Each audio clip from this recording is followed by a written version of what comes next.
Muy buenas de nuevo al canal. Si es tu primera vez acá, lo que hacemos es divulgación en español de lo último en Machine Learning, intentando explicar cosas difíciles de manera que sean un poquito más fácil de entender y también de usar. Este es el quinto video de la serie sobre grandes modelos de lenguaje, donde vamos a aprender lo necesario para hacer una versión abierta de ChatGPT. Como no es algo fácil y esto va cambiando, la verdad, semana a semana, vamos a ir viendo todo paso a paso, yendo de lo más fácil a lo más difícil, tratando de explicar en detalle cada parte. Hoy lo que quería hablar era en realidad hacer un poquito de trampa y hacer un repaso de cuáles son las cosas que se necesitan para que un agente de diálogo, es decir, un chatbot, sea útil.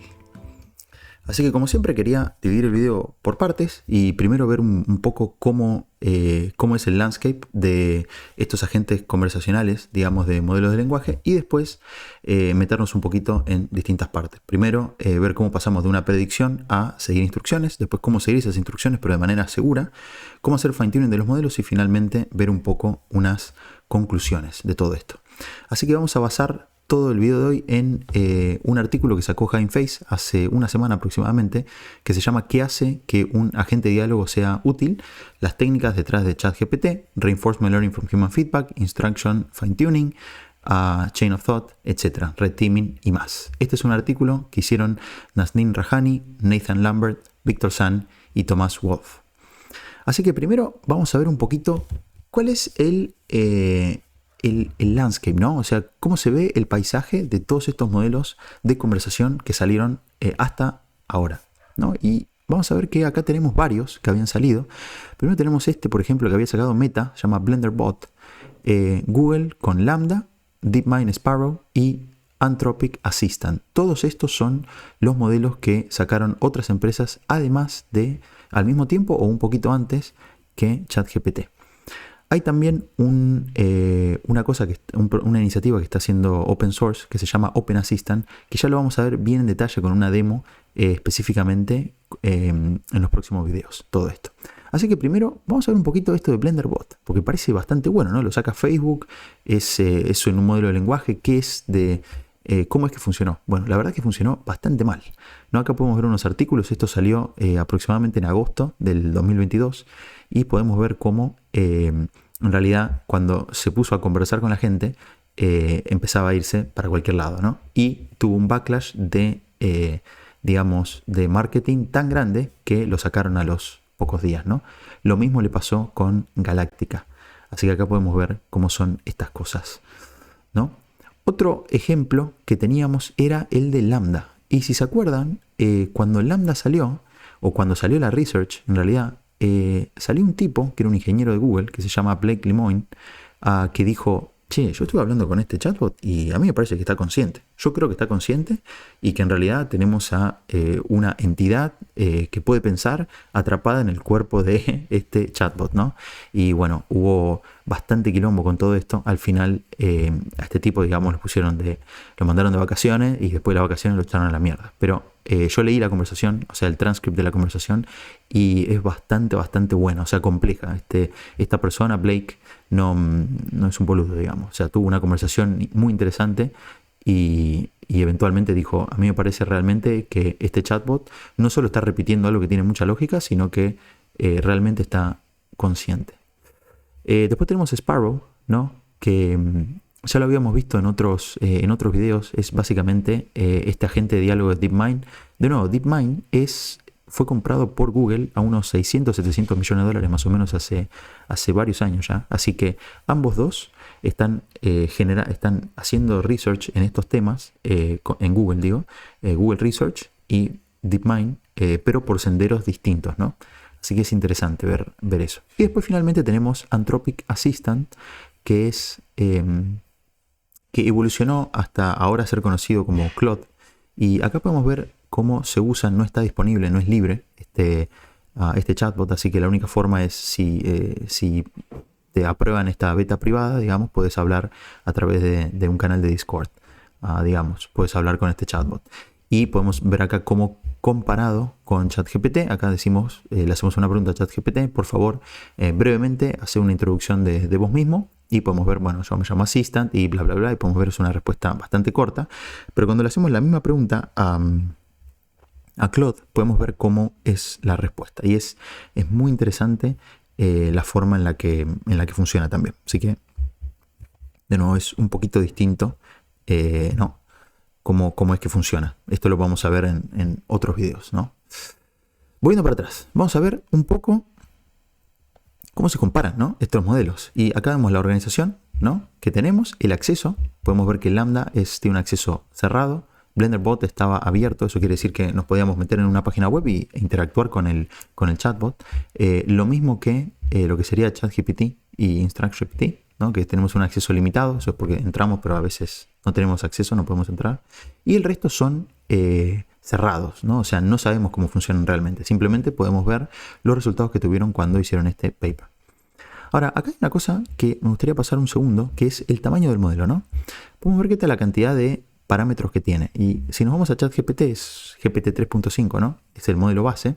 Podemos ver que tiene 175.000 millones de parámetros. Ahora, el modelo de asistente de Anthropic tiene 50.000, o sea, tiene un 30%. ¿Cómo es esto posible? Que tengan la misma performance, pero que tengan una cantidad tan distinta de parámetros, ¿no? Sparrow tiene 70, BlenderBot tiene 175, Lambda 137. Bueno, la diferencia de esto y la razón por la que esto sucede es porque la cantidad de tokens, esto significa la cantidad de texto, ¿no?, que vamos a usar para entrenar este modelo, varía de gran manera entre ambos, ¿no?, entre todos estos. Acá podemos ver que BlenderBot tiene 180.000 millones de parámetros de tokens, Sparrow tiene 1.4, Assistant tiene 400.000, etc. ¿Qué significa esto? Bueno, la primera vez que se entrenó ChatGPT, y si nos vamos a este artículo, que se llama, ya lo vamos a ver esto en otro video, se llaman Scaling Laws, es básicamente qué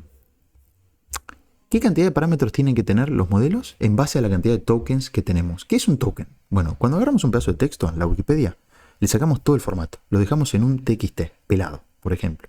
Ahora, dependiendo de la tokenización, y eso depende del lenguaje también que se usa, puede que representemos varias partes de la palabra o un carácter de la palabra con un token. 1, 2, 3, 4 tokens, ¿no? Entonces, eso significa que podemos transformar un dataset de, digamos, no sé, 1 terabyte de datos, lo podemos transformar en 3 trillones de tokens, por ejemplo, ¿no? Y eso va a ser el texto que vamos a eventualmente estar usando.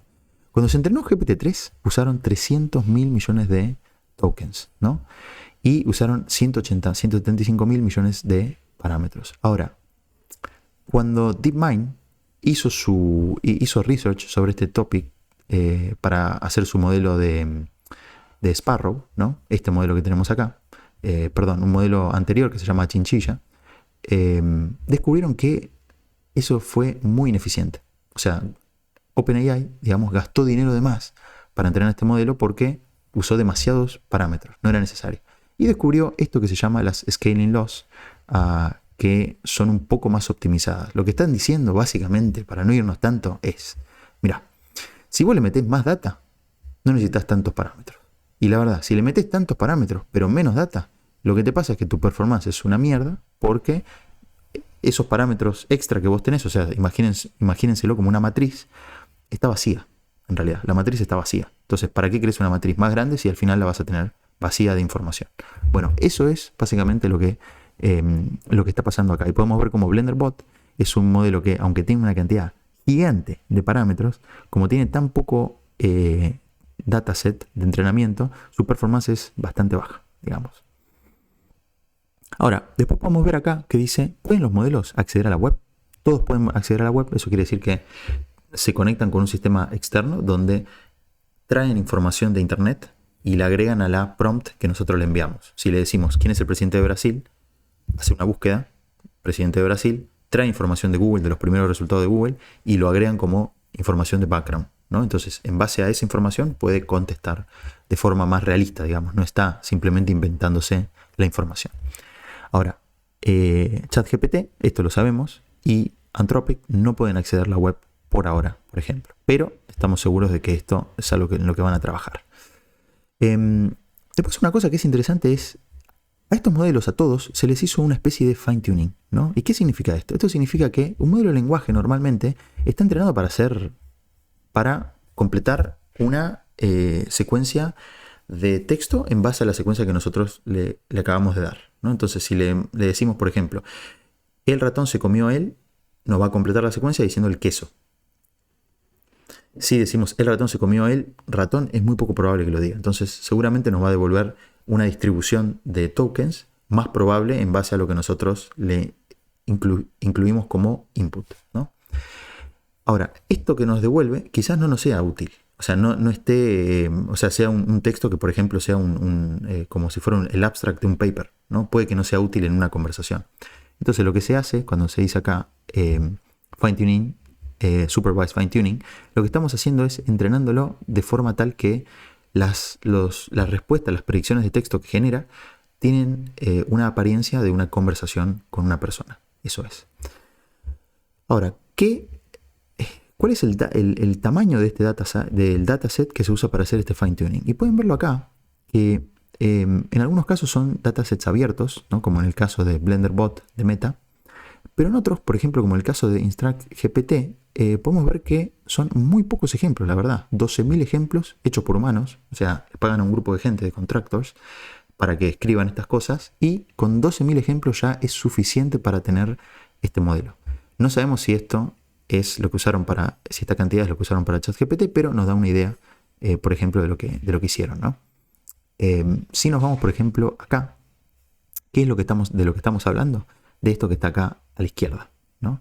O sea, es básicamente de lo que es una prompt, lo que podría ser una pregunta de alguien, explicar el alunizaje a una persona de 6 años, y la respuesta, ¿no? Esto lo escribe una persona, dice, bueno, algunas personas se fueron a la luna, y empieza a explicar esto, pero un humano está contestando, ¿no?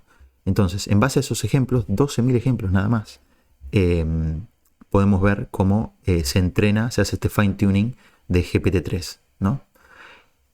¿Cómo se ve un dataset de estos? Bueno, se ve una cosa así. Esto es lo que hizo Anthropic, ¿no? Que se llama, es esto de Reinforcement Learning from Human Feedback. Y pueden ver acá que lo que está haciendo es como, mira, si te hacen esta pregunta, ¿cómo malversás dinero? Acá tenemos dos respuestas. Una que es la elegida y otra que es la rechazada, ¿no? Entonces, si alguien le pregunta a este chatbot, ¿cómo malversás dinero?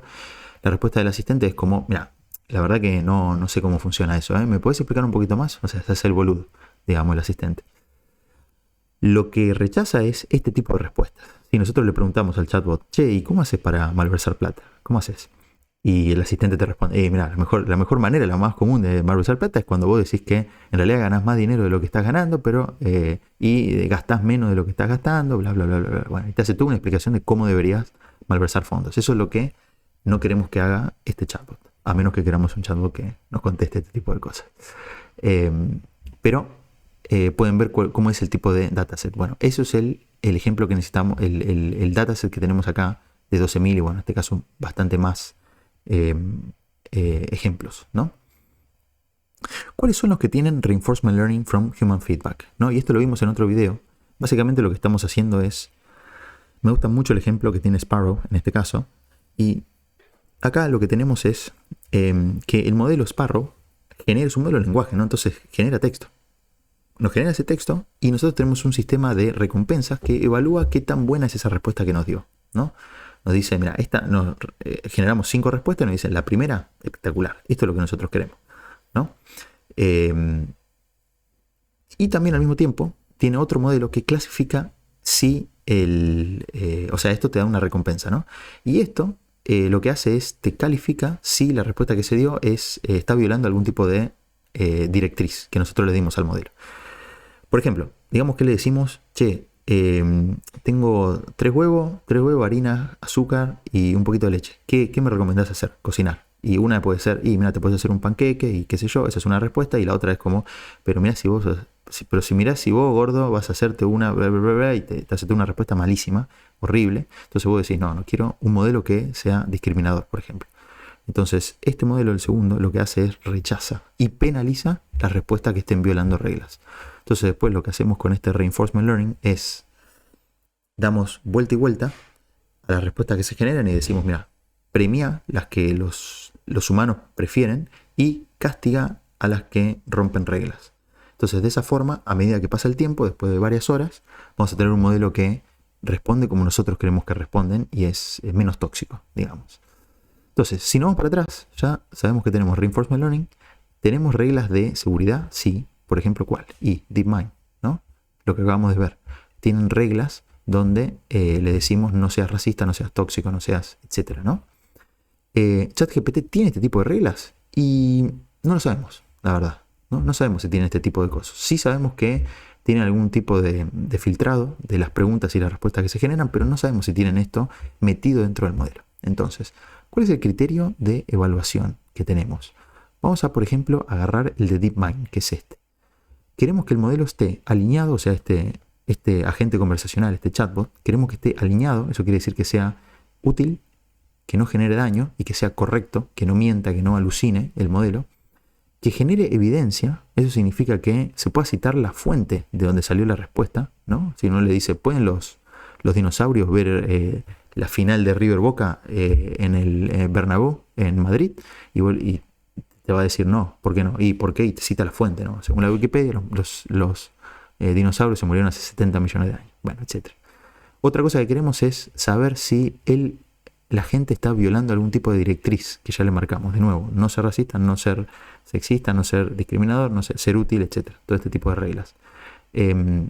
Poder generar agentes que puedan limitar la cantidad de sesgos y estereotipos que tenga el modelo y que sea honesto, básicamente, ¿no? Que sea confiable. Eso quiere decir que no alucine y genere respuestas que no tengan sentido, ¿no? Y pueden ver que todos más o menos están dentro de lo mismo. Esto se pueden imaginar como las 3 reglas de Asimov para los robots, ¿no? Un robot may not harm a human being, bla, bla, bla. Bueno, lo mismo. Estos son el tipo de cosas que estamos generando.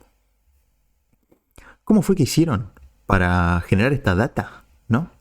Y acá pueden ver cómo todos a alguien están pagando, ¿no? Para hacer este tipo de cosas. Todas estas son startups, Search AI, Scale AI, son startups para hacer esto. Upwork es un sistema básicamente facilita el tema de agarrar contratos para que hagan este trabajo.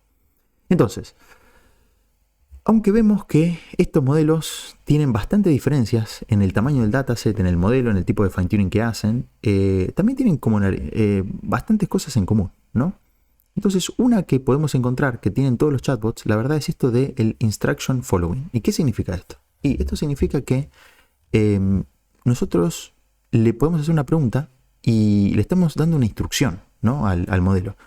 Le estamos diciendo, hace tal cosa, ¿no? Y en este caso, por ejemplo, escribí un poema sobre fine tuning y metele también por lo menos 2 investigadores que hagan research en deep learning adentro, ¿no?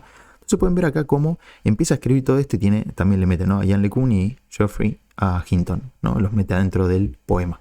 Entonces, vamos al segundo punto, que es cómo pasamos de la predicción de una secuencia de tokens, ¿no? de un texto, a seguir instrucciones, ¿no? A hacer a que el modelo haga lo que nosotros le estamos diciendo específicamente y no haga otra cosa distinta, ¿no? Entonces, acá podemos ver cómo adicionalmente a lo que son los clásicos objetivos de NLP, por ejemplo, como saber analizar el sentimiento de un texto, clasificar texto, hacer summarization, etc. Lo que queremos hacer es hacer estos modelos capaces de generalizar a muchísimas cosas, ¿no? Cuando nosotros acá le estamos diciendo escribí un poema, nosotros podríamos haber hecho un dataset que sean solamente escribir un poema sobre X y el poema escrito, y una vez que tenemos suficientes ejemplos podemos hacer un fine tuning a eso solamente. Pero eso significa que vamos a tener la habilidad de hacer un solo task, y lo que queremos es tener la habilidad de hacer muchísimos tasks en base a lo que le escribimos a este agente, ¿no? Entonces, acá lo que estamos queriendo hacer es esto que se llama Open-Ended Generation, ¿no? Y presentamos lo que sería una instancia de un input. En este caso, podemos verlo acá, decimos una instrucción que dice, dame una cita de una persona famosa sobre este tema. Tema, 2 puntos, la importancia de ser honesto. Y después podemos ver que el output del modelo es, la honestidad es el primer capítulo en el libro de la sabiduría, Thomas Jefferson. No sabemos si esto es real, pero esto es lo que el modelo nos devuelve, ¿no? O sea, me refiero a que la cita esta sea de Thomas Jefferson, efectivamente. No lo sabemos. Entonces, la información que tenemos para estas cosas de Instruction Fine Tuning, y hay un video, el video anterior a este, que es de In Context Learning, tiene bien explicado qué es Instruction Fine Tuning. Podemos ver que tenemos como una especie de espectro, ¿no? Hay algunas que se generan estas instrucciones, este dataset de instrucciones se generan de forma automática, ¿no? Que es lo que tenemos en estos dos papers, Self-Instruct y Unnatural Instructions. Y después tenemos las que son completamente escritas por humanos, ¿no? Por ejemplo, Supernatural Instructions, ¿no? Así que en este caso esto es muy caro de conseguir, ¿no? Estas instrucciones, porque significa que una persona tiene que pasar varios minutos haciendo este tipo de ejemplos. Pero la calidad que vamos a tener una vez que tenemos esto es muchísimo más alta. Así que yo acá quería frenarme porque en el medio tenemos dos modelos, FLAN y OPT, IML.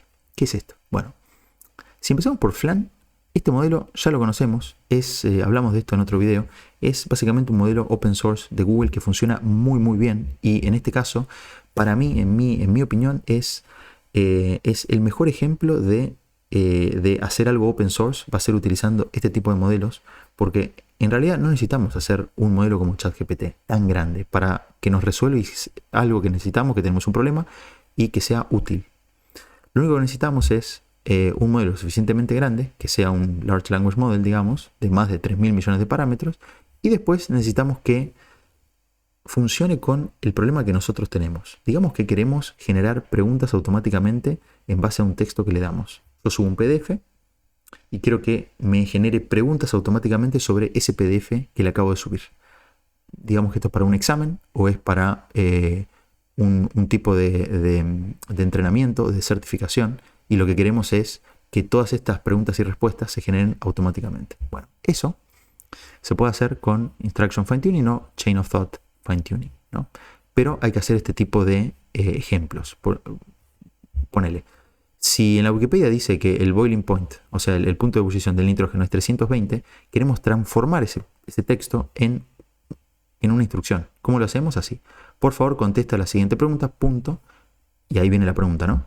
¿Cuál es el punto de ebullición del nitrógeno? Y la respuesta ya la teníamos de antes. Entonces lo que hicimos efectivamente fue transformar un texto conocido, por ejemplo, de la Wikipedia, en una serie de instrucciones al modelo. Entonces, esto es Google, que lo tenemos disponible en muchos lenguajes, ¿no? Inglés, español, japonés. O sea, este modelo, que se llama FLAN, lo podemos utilizar como base, es open source, tiene una licencia que se puede usar comercialmente. Por ejemplo, podemos hacer una startup encima de esto.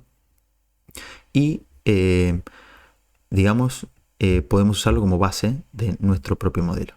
Hay una cosa acá, creo que era, acá podemos ver los tipos de tasks, ¿no? Que se usan. Clasificación de causa-efecto, razonamiento ¿cómo se llama? De sentido común, reconocimiento de entidades, detección de lenguaje tóxico, preguntas y respuestas, generación de preguntas, ejecución de programas, categorización de texto, un montón de cosas que podemos hacer con este modelo, así como viene. Ahora, si nos vamos acá y vemos los checkpoints, van a ver que están disponibles ya para bajar, y tenemos, por ejemplo, este que es el más grande, el XXL, que son 11.000 millones de parámetros, más o menos, entrenado con 1.000 tasks adicionales.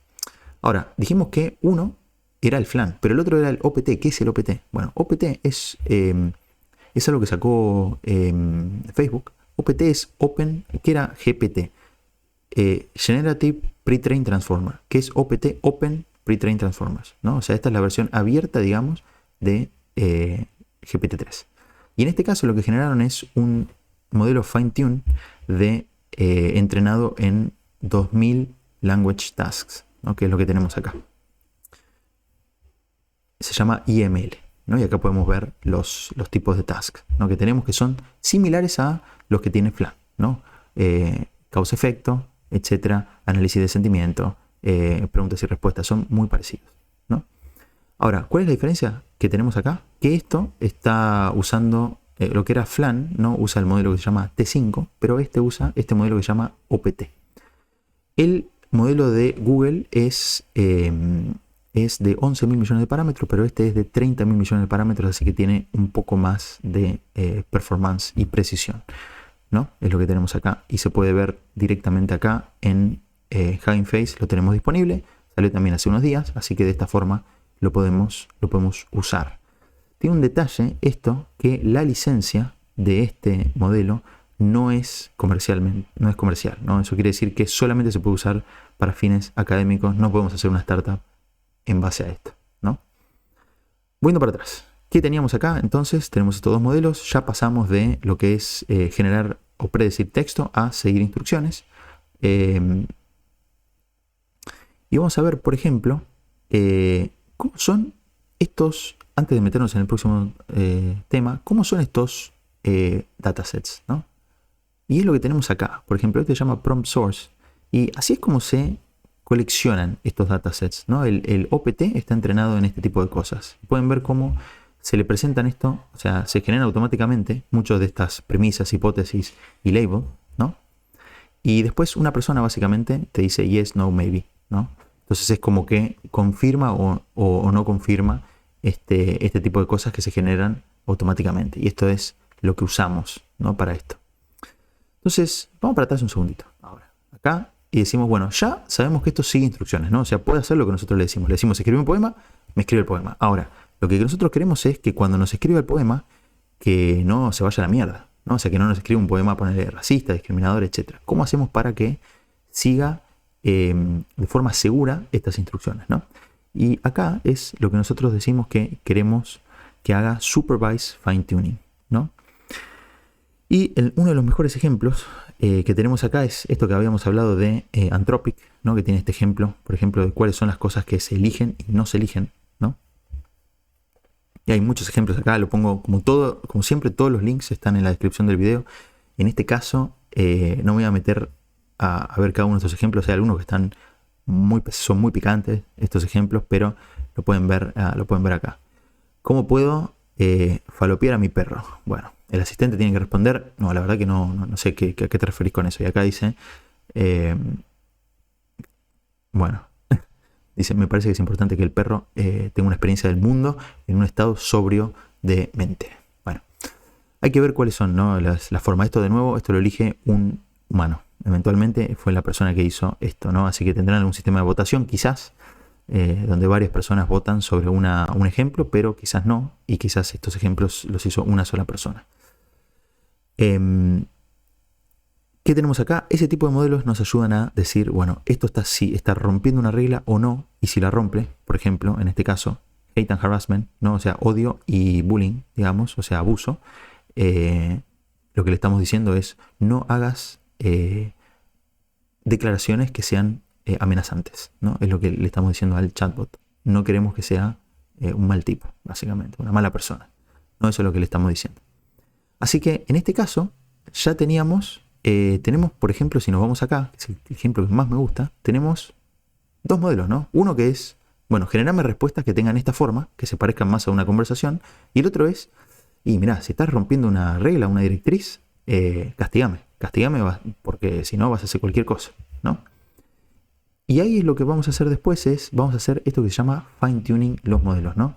Y para esto vamos a usar Reinforcement Learning from Human Feedback. De nuevo, hay un video que hice sobre esto, donde pueden verlo con mejor detalle, qué es cómo es que funciona esto, ¿no? Lo que sí vamos a decir es que básicamente va dando vueltas acá y va usando el output de estos dos modelos para mejorar el modelo base, ¿no? Tenemos el modelo base, poner que tenemos Sparrow 1, y lo que generamos es un Sparrow 2, que va a ser exactamente igual que el primero a nivel de arquitectura y parámetros, pero va a ser fine-tuneado de forma continua, de forma que pueda darnos buenas respuestas y que no esté rompiendo ninguna regla que le hayamos dicho. Una cosa que tenemos también es esto del Chain of Thought Prompting, que lo vimos en el anterior video de In Context Learning, pero es esta idea de cadena de pensamiento, ¿no? Y es básicamente esto de, vamos a pensar esto paso a paso. De nuevo, es como que estamos hablando con la máquina, ¿no? La máquina, si le hacemos una pregunta muy rápida, le decimos, no sé, ¿qué pasa si tiro 2 huevos adentro de la olla y después y capaz que saco uno y meto otro y se pierde, ¿no? No entiende cómo pensar esas cosas. Ahora, si le decimos pensarlo paso a paso y lo ponemos como una secuencia, se encontró que esto funciona muchísimo mejor, ¿no? O sea, los resultados fueron excelentes. y haciendo esto, ¿no? Y acá podemos ver una respuesta que tenemos con Lambda. Si por ejemplo le decimos, bueno, ¿cómo nos sacamos de encima a las personas en situación de calle, ¿no? La respuesta normal es, bueno, la verdad que no te lo puedes sacar de encima. Siempre va a haber alguien que tenga mala suerte, algún problema mental o que tenga una mala infancia, ¿no? Siempre puedes ofrecer a ayudarlas a esas personas si te pinta, la verdad. Eso es lo que dice. Si usamos un modelo como el de Anthropic, ¿no? Que esté basado en estas cosas de estar respondiendo una regla o qué sé yo, nos va a contestar con, no, la verdad, discúlpame loco, pero no te puedo responder. Que no es lo que queremos, porque si no, siempre nos va a decir siempre lo mismo, ¿no? Para evitar cualquier tipo de quilombo, el chatbot siempre nos va a decir, discúlpame, pero este tipo de cosas no la contesta. Sin comentarios.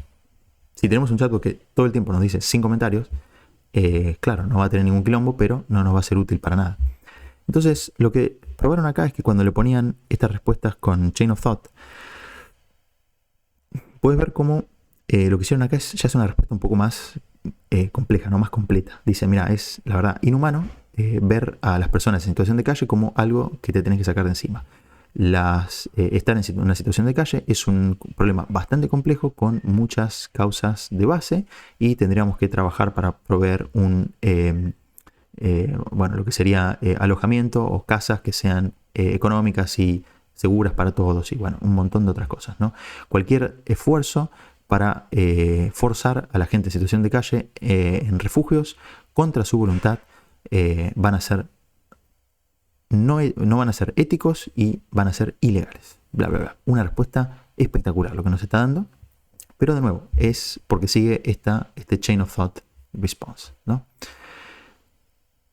Una cosa que salió hace poco también es este otro paper, que de nuevo esto sale, por eso es tan difícil de hacer, de decidirse de qué hablar con este tipo de cosas, porque semana a semana, día a día, empiezan a salir cosas nuevas. Y en este caso es, mira, acá esta persona, John Ney, y su equipo, ¿no? Dice, los modelos de lenguaje grandes fácilmente se distraen por el contexto irrelevante a la pregunta, ¿no? Y podemos ver acá que normalmente cuando hacemos el Chain of Thought Prompting, ¿no? Tenemos, así es como se ve, ¿no? Cuando hablamos de esto, tenemos un problema original, una solución y después el problema real. ¿Qué significa esto? Que en la primera línea y la segunda línea le estamos diciendo a nuestro modelo cómo tiene que actuar, ¿no? Le estamos dando contexto. Si lo piensan como un universo de ¿cómo se llama? Representaciones vectoriales, lo que hacemos es nos vamos a una parte de ese universo, no a todos, simplemente a una parte y decimos, bueno, ahora contestame acá, de esta forma. Entonces hacemos mucho más pequeño el tipo de problema, ¿no? Si lo hacemos zero shot, ¿no? Eso sí significa sin darle ningún ejemplo, le decimos el problema directamente. Pero cuando contestamos, le agregamos esto de pensémoslo paso a paso. ¿Qué significa esto? Que le estamos dando un poco de contexto. Al agregarle esto de pensémoslo paso a paso, le estamos diciendo a nuestro modelo de lenguaje que lo rompa en instrucciones, ¿no? Cadena de pensamiento. El ejemplo que tenemos acá es, ¿no? Es esto, instructed chain of thought prompt, ¿no? Que es lo mismo que el primero, simplemente que le agregamos al principio este texto que dice, sentite libre de ignorar cualquier tipo de información irrelevante que esté dada en las preguntas, ¿no? Y después seguimos exactamente igual. Y así de esa forma, con los resultados, después en el paper si lo miran, los resultados son bastante mejores. Entonces, básicamente, lo que estamos haciendo es, de alguna forma, estamos haciendo el prompt engineering y estamos hablando con el modelo, de forma que tratamos de que piense el problema de una forma secuencial y que nos pueda dar una respuesta más adecuada con lo que nosotros le preguntamos. Así que, ¿cuáles son las conclusiones de esto? Bueno, todo muy lindo, espectacular. Tenemos estos modelos acá gigantes, algunos están open source, como por ejemplo el de OPT, ¿no? Y el de Google. Tenemos estos dos modelos open source. Ahora, si yo quiero usar esto, ¿no? Poner que lo queremos usar, ¿cómo hacemos? ¿Cuánto nos sale? ¿Cuánta guita nos sale mover esto? Bueno, esto tiene 11.000 millones de parámetros. Eso significa que si, por ejemplo, lo vemos a través como este paper, ¿no? Que habremos visto en algún momento, que es una cosa que se llama quantization, y básicamente está, el modelo normalmente se corre a 32 bits, ¿no? Full Precision. Lo que hace esto es, se convierte este modelo a que funcione en, no en Half Precision, sino en un cuarto de esto a 8 bits. Y tiene una performance que es similar, que es lo que vemos acá, ¿no? Podemos ver que la performance que tiene, que es la línea azul, es similar a 8 bits, es similar a la que tendría a 16 bits. Esto efectivamente lo que hace es que cuando lo queramos correr en una máquina, nos va a necesitar menos memoria en nuestra GPU. Como una forma muy fácil de pensar este tipo de cosas es esto. Cada parámetro que tenemos acá, 175 mil millones de parámetros, cada parámetro son 4 bytes de memoria. Entonces, cuando tenemos 66 mil millones de parámetros, efectivamente lo que tenemos es 264 gigas de RAM, de memoria RAM, es la que necesitamos para poder correr este modelo. Entonces, si tenemos esto de 30 billones, ¿no? Eso significa que vamos a tener 120 gigas, es lo que vamos a necesitar para correr este modelo a Full Precision, 32 bits. Que si nos vamos acá, 120 gigas, ¿no? Es lo que tenemos acá, GPU RAM. Ya tenemos que comprarnos esta, ¿no? Que nos sale ¿cuánto? $25 la hora para correrlo, ¿no? Bastante picante. Si en vez de eso lo corremos en 8 bits, vamos a necesitar más o menos un cuarto de esto, un poquito más por el overhead y qué sé yo, y vamos a necesitar unos 40 gigas, digamos, ¿no? Eso quiere decir que ya no necesitamos esta máquina, sino que podemos usar, por ejemplo, a ver si tenemos una que tenga menos, tenemos esta de 64, que creo que es la mejorcita en este caso, ¿no? Así que si tenemos esta de 64 ya podemos ver que nos sale $12, o sea, efectivamente la mitad.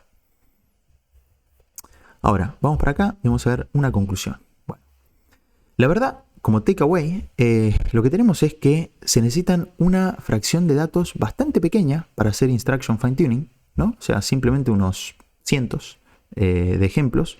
No necesitamos tanto como al principio, ¿no? Para entrenar el modelo de lenguaje necesitábamos miles de millones de archivos de texto, ¿no? Para hacerlo. Por eso hacen el web crawling de toda la internet, toda la Wikipedia, todas las páginas web que existen, etcétera, toda la información que exista. Eso es lo que meten como la pre-trained data. Lo que podemos ver acá es que efectivamente lo que va a pasar es que van a haber un par de modelos grandes que hablen muy bien inglés, que hablen muy bien español, que hablen, etcétera, cualquier idioma, y después nosotros vamos a poder generar un fine tuning de estos modelos de forma que vamos a tener nuestro propio modelo. Pero no estamos ya trabajando sobre, no queremos hacer el primero, el que necesitamos millones de dólares para hacer. Queremos hacer el segundo, que quizás es mucho más económico. Después tenemos esto que se llama Supervised Fine Tuning, que es lo que usa estas anotaciones de humanos para hacer los outputs de estos modelos de forma que sean más seguras y útiles. Y después finalmente Chain of Thought Prompting hace que la performance de los modelos aumente, ¿no? Diciendo que piense paso a paso las cosas. Como lo vimos acá, también se le puede jugar un poquito con la forma en que se escribe el prompt para aumentar la performance aún más. Ahora, ¿cuáles son los próximos pasos para estos modelos de lenguaje? Estos modelos de diálogo, ¿no? Los agentes de diálogo. Bueno, acá lo que estamos hablando es qué tan importante es el Reinforcement Learning en aprender de Human Feedback, ¿no? Volvemos para atrás. Reinforcement Learning en aprender de estos, o sea, estos dos modelos están generando algo, información. ¿Cuál es la mejor manera que podemos hacer para aprender de esa información?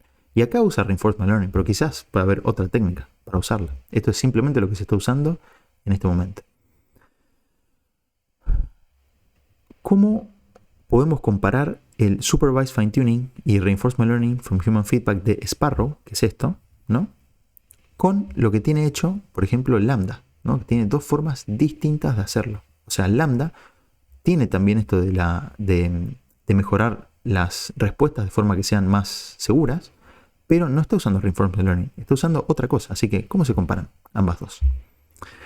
Después, ¿cuánto pre-training realmente es necesario sabiendo que tenemos todas estas cosas, ¿no? ¿Cuáles son los trade-offs, digamos, que tenemos? Entonces, ¿cuáles son los mejores modelos base que deberíamos tener? ¿Qué significa esto? Lo que habíamos dicho antes. Quizás en el futuro simplemente tengamos, no sé, 5 o 10 modelos de lenguaje gigantes que se irán haciendo mejores con el tiempo y después toda la gente no trabaja en esa etapa, las empresas tampoco, simplemente se trabaja en el fine tuning inferior.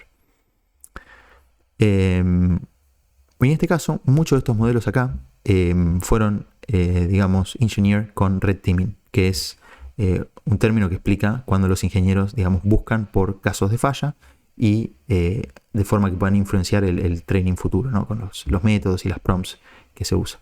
Así que, ¿cómo podemos grabar sistemáticamente los efectos de estos métodos y reproducirlos en un futuro? Eso es básicamente lo que estaríamos haciendo ahí. O sea, ¿cómo podemos generar estos tipos de evaluaciones o test o formas de ser más conservativos, ¿no? O sea, forzar a estos modelos a una situación más inusual, más peor para ellos, ¿no? Y ver cómo reaccionan frente a esas situaciones. Así que bueno, con esto les quería agradecer por estar ahí hasta el final. Este es un video más largo, un poquito de trampa, porque estamos simplemente haciendo un repaso, pero es importante ir pensando todas estas cosas y reforzar algunas de estas ideas a medida que vamos progresando en el curso.